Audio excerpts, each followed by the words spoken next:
Okay, chapter 6, Missing Birth Records.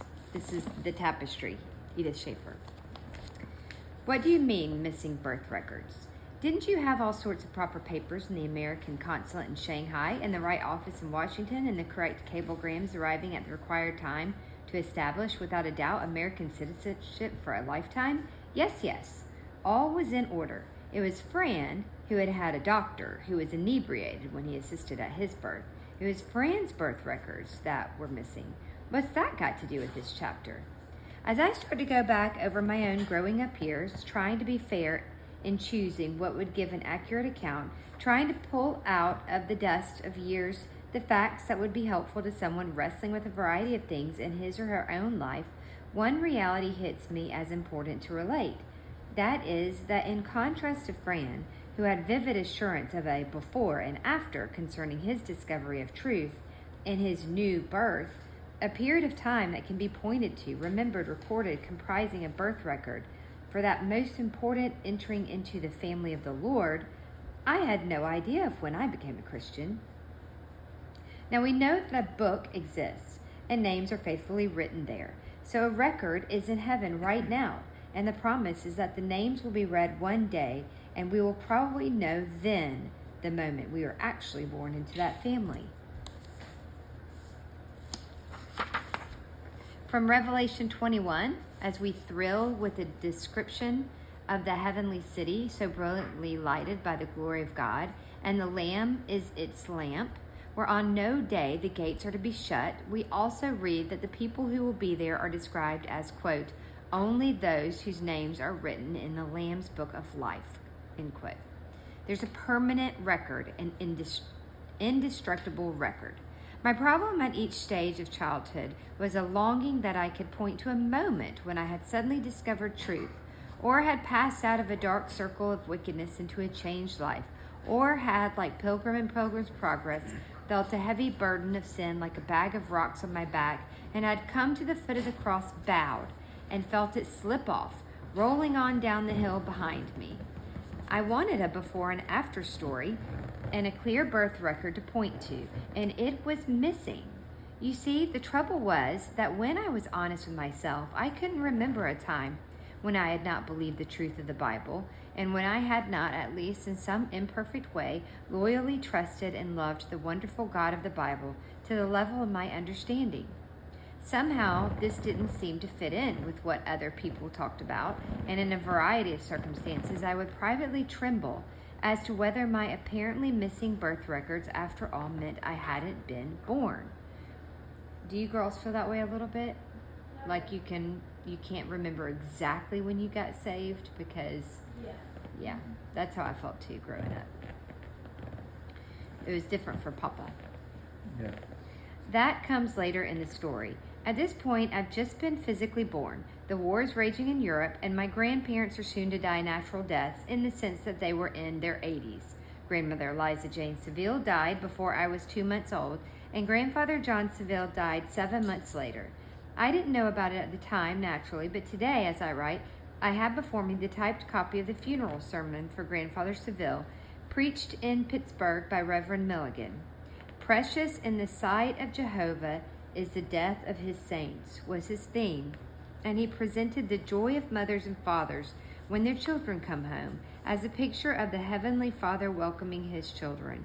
It is a short sermon giving the other side of death, that is, the aspect of being present with the Lord and together with those who have gone before. 7 months where all these two had been separated, which the pastor found special, since they had been so many years together from her 18th birthday. During the same period of time, my grandmother, Elizabeth Merritt, also died. So while they were all meeting each other in heaven, I was never to have a living grandparent except grandfather John Merritt. Generations are amazing measures of time, overlapping, merging, each new one dependent on the past ones for very existence, affecting each other, passing genes to the next ones, influencing coming ones, both during a lifetime and after the lifetime is over. There's a terrific responsibility we each have during our lifetime. The living, they praise you as I am doing today. Fathers, tell their children about your faithfulness. Isaiah 38:19. How many generations are being talked about? Children become fathers for century following century. He is the Lord our God. He remembers his covenant forever, the word he commanded for 1,000 generations. Psalm 105:7-8. With which generation will the responsibility stop? Certainly not the one we are in today, unless, quote, today is the day Jesus will return. Until that moment, until that twinkling of an eye, we are to walk around the reality of God's word and his works in a way which seems to me described in Psalm 48:12-14. Walk about Zion, go around her, count her towers, consider well her ramparts, view her citadels, that you may tell of them to the next generation. For this God is our God forever and ever. He will be our guide even to the end. Today, as I'm writing this, it's November 3rd, 1980. I was 5 years old in 1980. I was 10 years old. You were 10. It is my 66th birthday. So an appropriate time to be living in these verses I have just quoted. It's an appropriate time to be facing the reality of generations, when I've already lived through or observed several of them. You and I are part of the total tapestry, whether we examine our bit with a magnifying glass or not. I was starting to stand up in my gates, a smaller than a playpen, little movable enclosure made of bamboo in which to keep a baby safe, when in another China inland mission house, in another compound much like ours in the city of Chongqing, Sichuan province, a new baby was being born to the Bird family.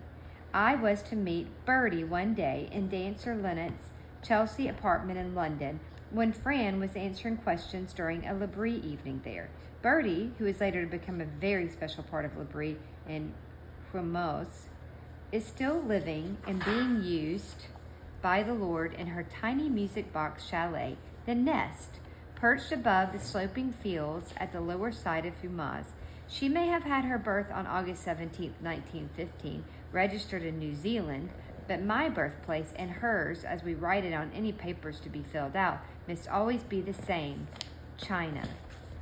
Okay, I think this is Edith in that little bamboo playpen. That's so cute. Isn't she cute? Yeah. So cute. Two threads in the tapestry were put on the loom very close together, both geographically and in time, but only the Lord knew there was to be a time of much greater closeness. Bertie's grandfather, Dr. Herbert Perry, was one of the medical doctors in the famous group of 70 new missionaries Hudson Taylor had prayed for, who went to China during the 1870s, so early in the China Inland Mission. Bertie's mother was born in that same mission house where Bertie was born. In fact, Bertie's mother was one of the first pupils ever to go to the Chefoo school, and Bertie was in Chefoo right after both of my sisters were there. The only reason I wasn't sent to Chefoo was that we returned to America before I was old enough. Not one of us has a, quote, history isolated from the flow of history. My early memories are very vivid, but I can't put dates to them except that all these things happened before I was 5 years old. One of my earliest experiences of affliction and pain came when I had the dread disease trachoma, which then was supposed inevitably to result in blindness. I still remember the feel of Dr. Stedford's knees pressed tightly against my ears, holding my head as if in a vice so that I couldn't twist it or move even a fraction as he turned back my eyelids and rubbed bluestone against my pupils. Oh, he must have been extremely skillful, or the Lord answered prayer directly to use the doctor's treatment to make me better, because I was completely cured of this incurable disease from which my eyes should have been permanently damaged. Another of my early afflictions came when Amma, preparing my bath, had brought a pail of boiling water up to the bedroom and set it next to the door. The big tin bathtub stood on a grass mat in the middle of the floor. She had gone out to get the cold water when I pulled at the pail and tipped the boiling water over my legs, resulting in second-degree burns on both of them. For days, how many I can't tell you, I sat swathed in bandages with burning pain that remains in memory, with which a succession of gifts brought to distract me, lovingly presented by Chinese friends on the compound.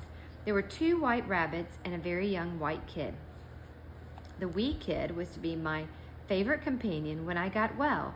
This is about like a kid as in a goat kid. I was confused. The wee kid was to be my favorite companion when I got well enough to run around again and got hauled in and out of the old rowboat in the garden. This was my favorite travel game. All aboard for Shanghai, I'd call out in Chinese, and if the kid didn't oblige, I'd drag it in with its 4 legs resisting. The day came, however, that brought this companionship to a swift close. One of our favorite games used to be my pretending to be a kid too, and with lowered heads we'd run full speed ahead, charging into each other. Then, as if from one day to the next, the kid's horns, still invisible under the hairy forehead, sprouted and banged into my head with such force that 2 blue horns appeared on my forehead. With no further ado, my playmate disappeared to spend his life in the manner of ordinary goats sprouting horns. Having a, quote, working mother whose days were occupied with her duties in the girls' school, I was cared for by my Chinese ama, who ate with me, gave me many of my first answers to a diversity of questions, and taught me Chinese. In later years, Father disclosed that I picked up not always the best vocabulary. As she would say, Ficha, shut up, instead of the more polite Fichi, keep quiet. I learned a lot of Chinese too from all the people in their own houses. As being a very willful child, I didn't heed my parents' wishes that I should eat Chinese food only once a week. Their idea of a proper supper was scrambled eggs and toast or milk toast, and they felt Chinese food was too rich for little girls. I don't think Ama agreed with that idea at all. In fact, she probably aided me in my daily trek to each of the houses. Later, people told Mother that it was uncanny the way I seemed to know exactly when they had the meal ready, as at just that moment I would appear at the doorway, always to receive a warm welcome. I not only learned to speak Chinese in these visits, but how to manage chopsticks and how to stuff the left side of my mouth with rice and drink tea down the right side, not disturbing the rice. I remember faces bent over my small stature, anxiously inspecting to see if indeed the rice was still there after the tea was safely down the throat, an achievement. I learned more vocabulary, tones of voice, and gestures from Cook as he taught me to bargain with tradespeople. Evidently, I became an expert, and since I was so tiny, the Chinese must have thought it was great to have me deal with the tradespeople selling vegetables, fish, meat, fruit, and so on, actually get the prices down to where they were correct. My Chinese was sufficient also to tell about the need of believing in Jesus in order to be ready for heaven. I remember being very earnest about the messages I'd, quote, preach when playing church with my Chinese playmates. We'd sing away, and then I'd say, "Do you want to preach? No? Well, then I'll preach." Or I'd say, "Do you want to pray? No? Well, then I'll pray." It was more than a game, I know, as I felt a strong sense of responsibility to make it all understandable. I asked questions and made strong statements of doubts at a very early age. I remember listening to the story of Peter walking on the water and declaring, "I don't believe it. No one can walk on water." I then received careful explanation as to the fact that God is a creator and that Jesus could do anything at all. It was he who had made the water. Once convinced, I fiercely believed it was with unshakable fact. Fiercely is the only word for it. My sister Elsa went off to boarding school at 6, but as she was a precocious reader and spent vacations at home, I'm sure she was the first one to read Pilgrim's Progress to me, and I know she must have been the one to play Pilgrim's Progress with me. That game consisted of climbing laboriously up the stairs with a pillowcase stuffed with a pillow and a few heavier things slung on one's back. Then at the top, with all seriousness, one would bow where the imaginary cross stood, the drawing in the old copy of the book as our model, suddenly letting the pillowcase slide out of one's hands, watching it go tumbling down the stair. The burden of sin had rolled off. Just what it consisted of, I might not have known, but I wasn't ignorant of the fact that I was naughty and there was forgiveness. It was more than a game. John Bunyan had an effect on me, and the vivid pictures of that journey that flowed in the words of his imagination were woven into my feelings as well as into my thought world with a growing measure of understanding. As you move the microscope or magnifying glass, however you think of looking back 250 years, marvel over the effect on thousands upon thousands of unborn people of this one man's faithfulness to God and willingness to slog on. Born in 1628, John Bunyan was an earnest, fiery preacher who, as a dissenter, was thrown into Bedford jail in 1660 to stop him from preaching. The conditions were horrible, but rather than make a promise to stop preaching, which would have affected his release, he declared he'd preach within a day, whenever he could get out. The book Pilgrim's Progress, started in that prison, was to be used to bring many generations of people out of a worse prison, the prison of darkness and ignorance of truth. Little would he have dreamed, when it was printed in 1678, that people would still be reading it in the 1980s. Yet in his own lifetime, misery was the lot or reward of Bunyan and his family in exchange for his faithfulness. The books are not balanced in the land of the living. We look in confidence to the time and the place where indeed they will be balanced, and the martyrs will be rewarded in ways beyond our imagination. Do y'all remember the book we read about his daughter? Remember her name? Mary.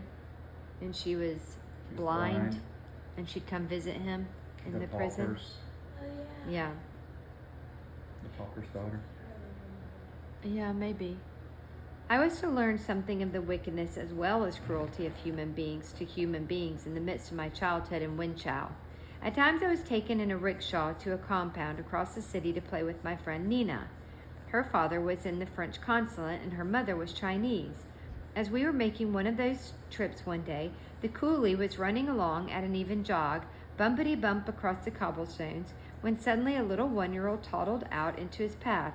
The coolie just kept right on, knocking him to one side as if he were a movable bush in his path to be kicked aside.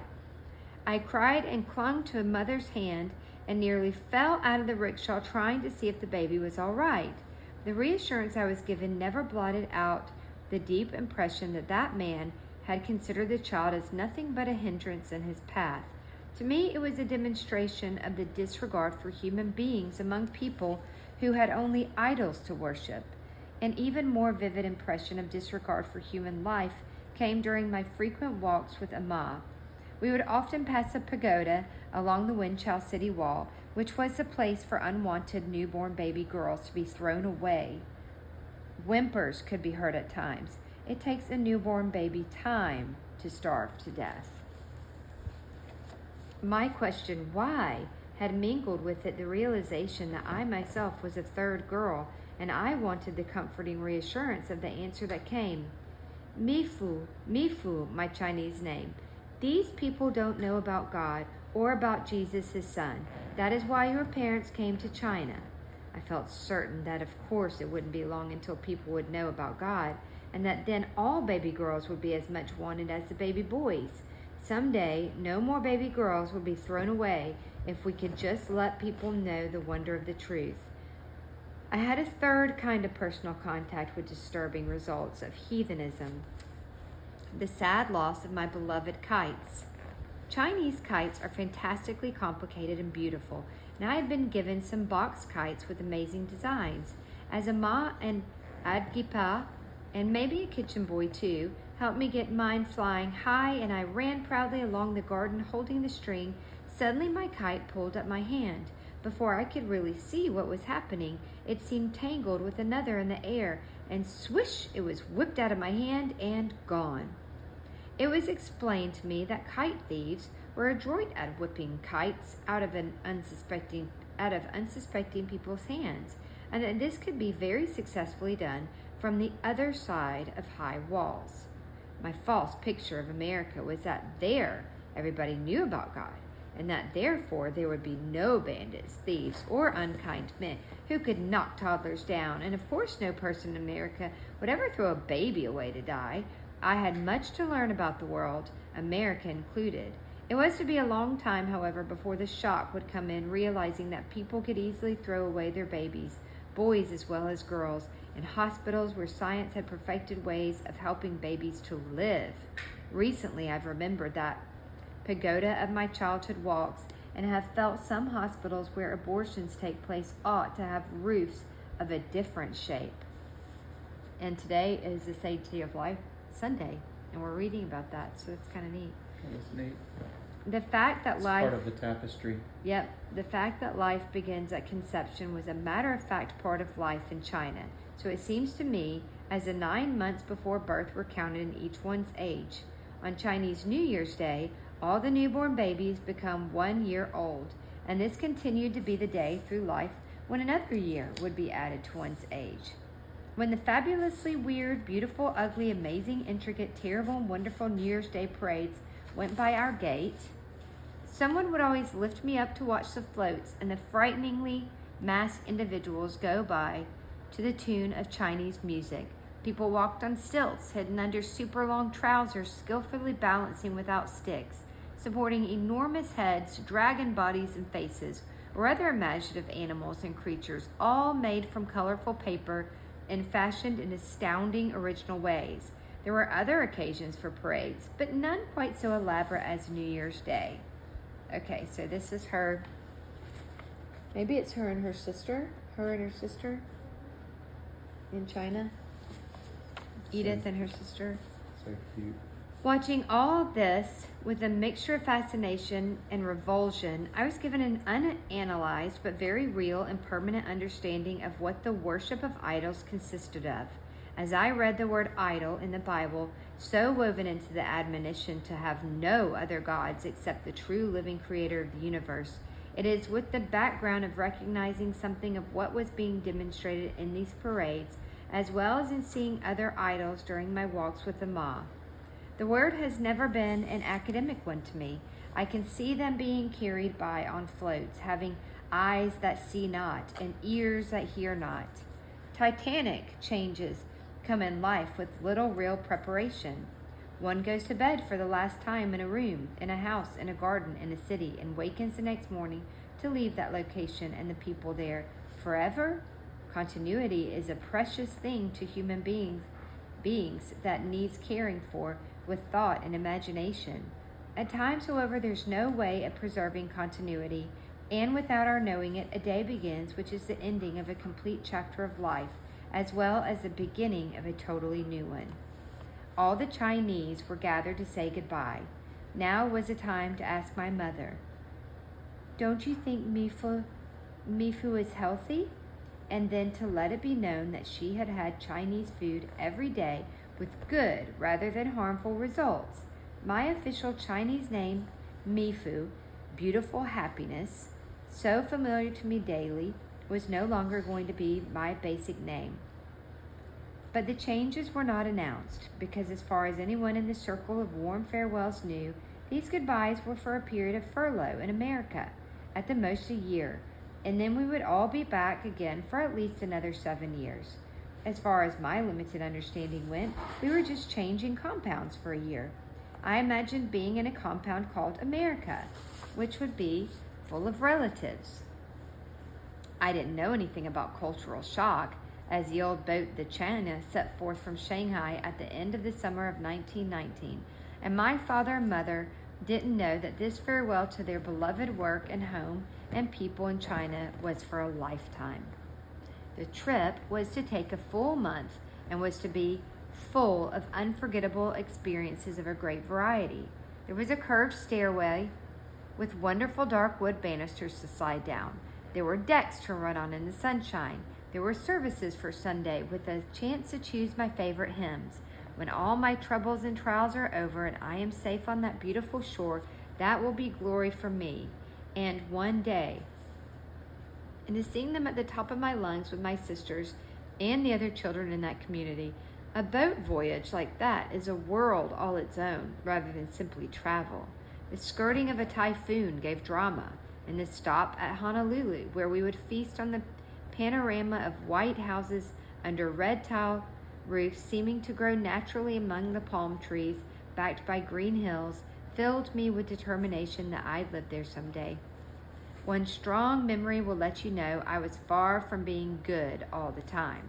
A little boy and I decided on our own to do an inspection of the cabins. In tiptoeing around one woman's cabin, we discovered a tall, round, shiny enamel box with lovely pictures of sweets on it. We tugged at the cover together, got it open, and found beautiful, smooth pastel sticks, blue, lavender, turquoise, pink, white, which when tentatively sucked to inspect the contents were found to be covered chocolate sticks. We inspected and digested a few of them, put the lid back on the box, and ran off. When I told my mother about this foraging we had just done, she sternly told me it had been stealing, that I was to go immediately to the owner of those chocolate straws and confess what we had done. I'll never forget the fast heartbeats and the heat that fear brought to my cheeks as I went hand in hand with the boy to confess. The owner's reply was so surprisingly comforting that we ran back in the greatest of joy to tell Mother. She says it was all her fault for being so selfish and that she should have passed it around to us long ago. I'm not sure Mother was satisfied with the result of my confession, but it was not at all a lost lesson to me. Perhaps the memory of not being selfish to other people's detriment had a value beyond measure. To not steal was a byproduct. America, what an impression it made on me. My first elevator in San Francisco, which I wanted to ride all day. My first train ride, 5 days across the United States, peering out of dark windows at night to see station platforms from my bed. My first relatives, aunts and uncles and cousins in Pittsburgh, Cleveland, Newburgh, New York, bewilderingly far apart and unexpectedly short visits. My first mission compound, the CIM headquarters on West School Lane in Germantown. My first American school experience in kindergarten in Stevens School for Girls in Chestnut Hill. Not only did I not have any idea my own girls would have 2 very separate years of going to that school far off in the future, but I had no idea that my future husband was trudging to school daily in Germantown at the very same time. 2 of the Tapestry's threads were close, but unaware of future weaving, unaware of the existence of any plan involving each other.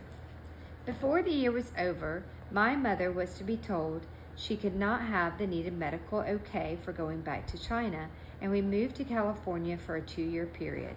At Orange Avenue School in Monrovia, I was to experience the feelings of being in a minority at the children pointing their fingers at me during recess and chanted, "Chinky, chinky Chinaman, sitting on a fence, trying to make $1 out of 15 cents. Yeah, yeah, yeah." In furious retort, I drew my small 6-year-old frame up to its height. "And they can, too, and that's more than you can do," I declared as I stood up for the country and people of my birthplace. In California, I was to have dysentery, pneumonia, and a series of such things as measles and so on, and my sister Elsa invented wonderful games to be played as she stood on the other side of the screen of my room, which was a sleeping porch. My father went to the East Coast to take a year of further study in Gordon College in the Boston area. So we were to feel a homesickness for him, yet to have the one period of time of having a grandfather live with us. Grandfather Merritt, in his 80s, was still painting houses, and I trotted off through orange groves to take him his lunch pail many days. I remember the pride I felt when, as he was painting the house across the street, the ladder slipped and fell, and he hung onto the gutter until someone came running to right the ladder, and Grandfather's joy was that he had not spilled any paint. It was a very different period of my childhood, almost like borrowing someone else's life. Continuity, as far as houses and lands and even countries were concerned, let alone states or towns and schools, I had none. Churches? In China, there was the CIM, and I knew nothing about the existence of denominations, not as a 5-year-old. In California, we went to a Baptist church. Mother had been brought up a Baptist in Newburgh. Father was a United Presbyterian. The China Inland Mission was interdenominational, so the differences had never been central. What mattered was a firm belief in the truth of the whole Bible. When I was 7, I asked to meet with the Board of Deacons and be baptized by immersion so that I could take communion, which seemed so important to me. I remember sitting on a chair, swinging my feet far from the floor, answering questions with great vigor. Yes, I was certain I had believed that Jesus is God and that he had taken my punishment. It wasn't only the memory of my sins rolling down those stairs in the house of China. I wanted to be a part of the people who were obeying Jesus' command, "This do ye in remembrance of me until I come." I wanted to be identified with the family of the Lord, and I really understood enough to make this decision. Following that period in California, we lived in New Williamton, Pennsylvania, for a year while my father candidated for a church. We lived in one side of a mission house, the other half of it being occupied by Dr. Tom Lambie of Abyssinia and his wife and children. He inspired me with his colorful stories, and I resolved to grow up and gallop all over Abyssinia on a horse, doing missionary exploits like his medical exploits. We moved after a year to Newburgh, New York, where Father had been called to be a pastor of the Westminster Independent Presbyterian Church. Once again, I was an outsider going to a school where everyone else knew each other. However, we were to stay in Newburgh for 7 years, so my good friend Emily, with whom I started to play at 8, continued to be my friend until we left when I was 14. I never lived that long in any one place again until we came to Switzerland, now 32 years ago. Newburgh was a place where I joined the Girl Scouts, while Fran was doing his scouting stint in Germantown, and where at the Y, that's where we are, that's where we still go, the Y, it's the same one, I became a tumbler, along with acquiring other gym skills, and I learned to swim at the Y camp. My sisters had been brilliant in Latin and Greek, to the satisfaction of my father, but I was a disappointment to him, because although I shone in geometry and algebra, English, and sciences, I was a flop in Latin, and only suffered through 4 years of it because of the requirements at that time. And I'm afraid I looked off into the distance thinking of other things when Father was trying to help me with my homework. My father's salary was very small, so there were economies of every kind. Mother had learned to sew by a Singer Sewing Machine Company correspondence course, and she did ingenious things with fabric bought on sale, remnants, and with clothing that she ripped the seams out of, washed, and made into amazing new garments. Her cooking of necessity was to be simple, but she gave things a twist as to flavor and beauty.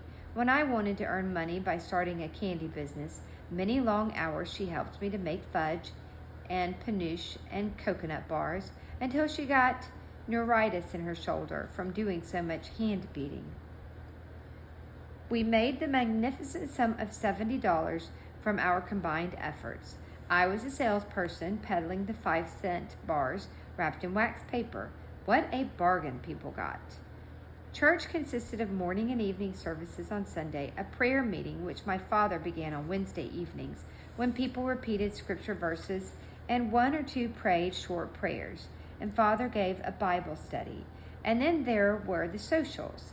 There was the waistline social, when each person's waist was measured and 1 penny per inch was paid per person. What? I know, that sounds creepy.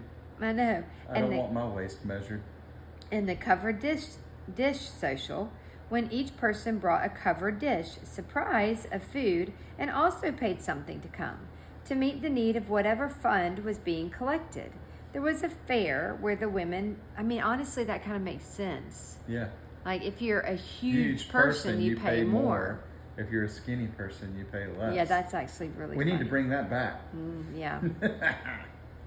And this was to meet the need of whatever fund was being collected. There was a fair where the women brought all their knitted and crocheted things to display, along with patchwork quilts and jams and jellies to sell, with the proceeds going to the church.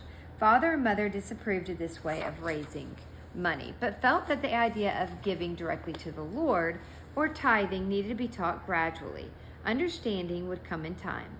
My personal discussions with Emily, who was a Christian Scientist, were in the realm of whether or not matter existed, as she held firmly to the presupposition that mind is all and all is mind. Many were the long conversations we would have, with various reference books dragged out. My parents had taught me that in addition to modernism, which we discussed in detail at meals, which was a doctrinal turning away from the truth of the Bible, there was also worldliness, which consisted of such things as dancing, playing cards, going to the see movies, smoking and drinking anything alcoholic. This was during Prohibition, so the sale of alcoholic beverages was against the law, and speakeasies and bootleggers were the ones connected with such sales. Women in the churches belonged to the Women's Christian Temperance Union and wore pins made to look like white ribbons. It was a different era. I remember being taken to a meeting of this organization and feeling a bit strange at the football cheer kind of thing as pledges were made and everyone shouted, "White ribbon!" Yet I was convinced that alcoholism had wrecked a lot of lives and homes, and I thought maybe something needed to be done about it. I must say, for Mother, that she never gave the impression she would want to make this the center of her life's work. During the time Fran was reading his great Greek philosophy and starting to read the Bible, plunging into the period when he was going to discover the truth, I was living in what I felt was a bracket. Like that. Bracket. A bracket separated from the rest of my life. Between the ages of 14 and 17, when I met Fran, I didn't rebel in the way children of Christian parents rebel at times against the truth of the Bible, against Christianity as such. I was convinced that Christianity was true. I fought in biology classes and zoology classes, arguing with my professors against evolution, using my own feeling that I couldn't possibly have faith enough to believe what they were teaching me in class or in the books. I talked to people, if and when I found anyone who was interested in discussing these things, but found only a limited number who cared about what might be true in giving answers to life. Why the brackets? This was a period of time before any of the Christian youth organizations had started, and I really didn't know any young person anywhere near my own age who had certainty about Christianity being true, or who cared to talk about it. My conclusion was that if I wanted to, quote, do anything normal, such as go to the basketball games, football games, and school functions, then I'd better simply put off what my parents would have called a Christian life and live a, quote, bracket. Although I had been forbidden to go to dances or movies, I had their okay to go to the sport events. My dates were for games, but often a dance in the gym followed a game, and I was a natural-born dancer who didn't need to learn. What I am saying is that I deceived my parents by simply going to school parties, which did have bobbing for apples, etc., going on in various parts of the building, but where I spent the evening dancing. I also went to an occasional movie, and in these times, I must say, having been taught as I had been, I felt very suspended from being the person I intended to be. Sometimes I'd say to a boy, "You really don't know me, because I'm not really being me. I'm really a very serious person, and I intend to spend my life making truth known." To say that I had struggles and frustrations would be correct, because however foolish and ridiculous I'm describing myself to have been, one thing is true, I was feeling an artificial quality about my words and actions and choices of people to be with and talk to, as well as about the subject matters of conversation and inflections of voice that made me feel as if I were someone acting in an ongoing play, rather than being myself. That is the best job I can do of describing that period, which extended through a year of high school in Newburgh, New York, 2 years in Toronto, where my father had gone to be assistant editor of CIM's monthly magazine, China's Millions, where I went to the North Toronto Collegiate, and my senior year in Germantown, Philadelphia. My greatest release in times of reality came in the midst of reading. I loved to curl up in a tree, on a couch, in a bed, on a stone, daytime or night, and read. Living in another period of history, in other geographic locations, inside other personalities, in the midst of the working of other people's minds, gave reality to a diversity. What I lived through in the books and the friends I had within them are as much a part of my past life as the people I knew in school. I've never been in Prince Edward Island, but in all of L.M. Montgomery's books, the Anne books, the Emily books, and others, the people and places seem to be a part of my own background. The very trees and meadows, the shoreline and special rocks seem a part of my own growing up years. This is one reason it became such a joy to me to share my own books and reading aloud to my children. Happily, in life, we are not limited to only the people we are able to meet, to talk to discuss with, to think with. Books give a wider possibility of a communication that really isn't as one-sided as some people might think. Books do give real continuity from generation to generation, as well as to those who have to live in so many places that the usual roots have no time to grow. Reading and studying Shakespeare and Old English poetry and literature in school is another kind of bridge back into another generation, Another moment of history, another set of roots. Just before I was to have my last year at Toronto Collegiate, my father was asked to come to Germantown, Philadelphia, because China's Millions was going to be printed in Philadelphia rather than Toronto from that time on. Bye, buddy. House hunting turned up just the right place for us on a street named Ashmead Place South, and once more Mother went to work to make a home out of another set of walls and windows. The house had a brick fireplace and bay windows, and though I didn't know it, it would be the background for real discussion, long and satisfying conversation, courting, and eventually a wedding reception.